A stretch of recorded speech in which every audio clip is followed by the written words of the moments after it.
Hello, crafters and artisans, and welcome back to Psychedelic Squid Fiber Arts. Today, I'm going to show you how to use an umbrella swift with a yarn winder.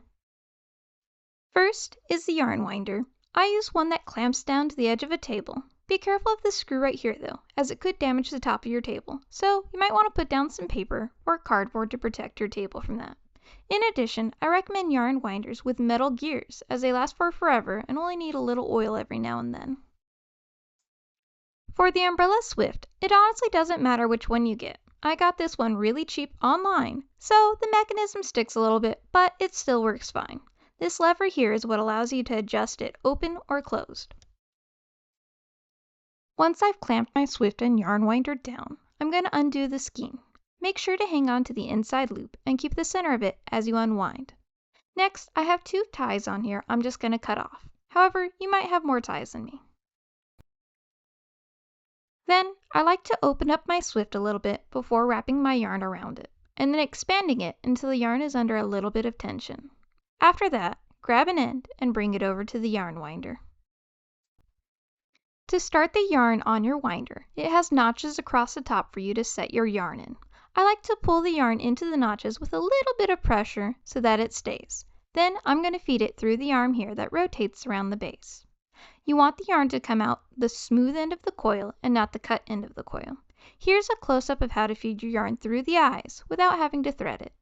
I hold the yarn on the side I want it to come out and wrap the yarn coming from the skein around the grooves of the metal loop. You'll want to do the same thing for the longer stationary arm. Again, this side is the side I want the yarn to come out, so I'm holding the yarn on this side and I'm wrapping the yarn that comes from the skein around the coil. Then your yarn setup should look like this.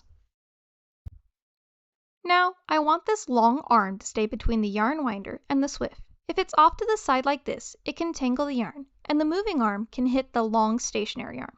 If your long arm moves about too much like mine is, you can just tighten it down with the wing nut on the bottom. If you want to wrap your yarn up tighter, you can hang on to the yarn, adding tension by hand. But I'm going to let it wind up without the additional tension.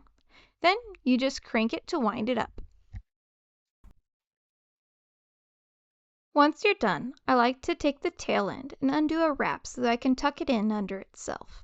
Then I like to make sure that I pull the starting end out of those notches so it comes off with the yarn cake and I keep track of my center pull. And that's how easy it is to wind yarn using a swift and winder.